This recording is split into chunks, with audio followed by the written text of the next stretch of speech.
memiliki anak 44 orang. Di usia 40 tahun, hidup Mama Uganda miris setelah suami kabur. Maryam Nabatanzi adalah seorang wanita yang mendapatkan julukan Mama Uganda.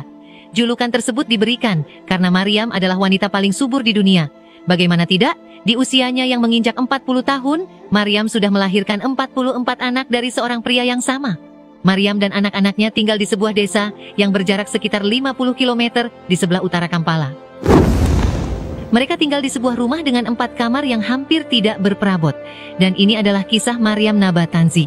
Bagaimana ia bisa memiliki banyak anak dengan posisinya yang hanyalah single parent. Semenjak ditinggal suaminya kabur begitu saja, Maryam sudah hidup menderita dari kecil karena ditinggal kabur ibunya. Sejak usianya masih menginjak 3 hari, dan ayahnya menikah lagi.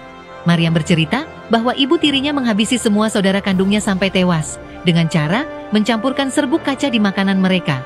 Namun hanya Maryamlah yang selamat, karena saat itu ia sedang berkunjung ke kediaman sahabatnya.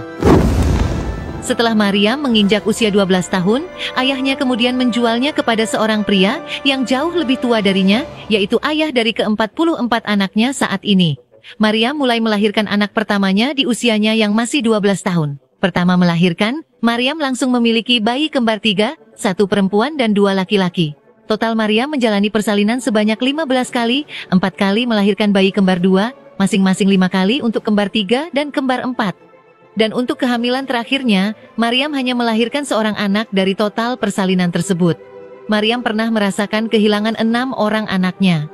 Ke-6 anak Maryam yang meninggal tersebut, masing-masing disebabkan karena penyakit jantung dan malaria, serta kelalaian yang dilakukan saudara Maryam saat mencoba mengasuhnya.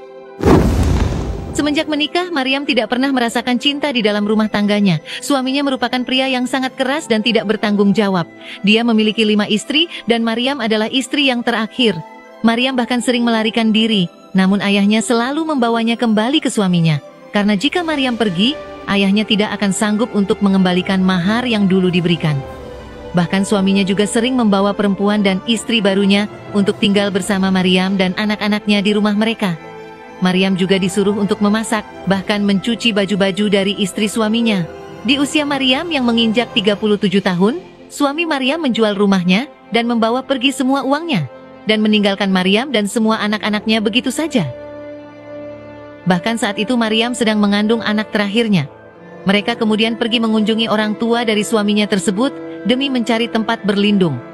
Maryam juga berusaha untuk mencari ibu kandungnya yang tega meninggalkannya begitu saja sejak lahir. Namun yang ada Maryam dibiarkan begitu saja dan dilarang untuk memanggilnya ibu. Hal itu dikarenakan suami barunya tidak boleh tahu jika ia pernah menikah dan memiliki anak. Maryam bisa dikatakan tidak pernah merasakan kebahagiaan. Ia bahkan sempat berpikir untuk meninggalkan semua anak-anaknya karena tidak sanggup lagi menanggung semua beban sendirian. Namun hati nuraninya sebagai ibu tidaklah tega untuk pergi begitu saja. Anak-anaknya bahkan pernah merasakan sulitnya tidak memiliki makanan, tidur di jalanan hingga berjalan sejauh 50 km, sampai akhirnya mereka bisa menemukan rumah yang ditepati saat ini.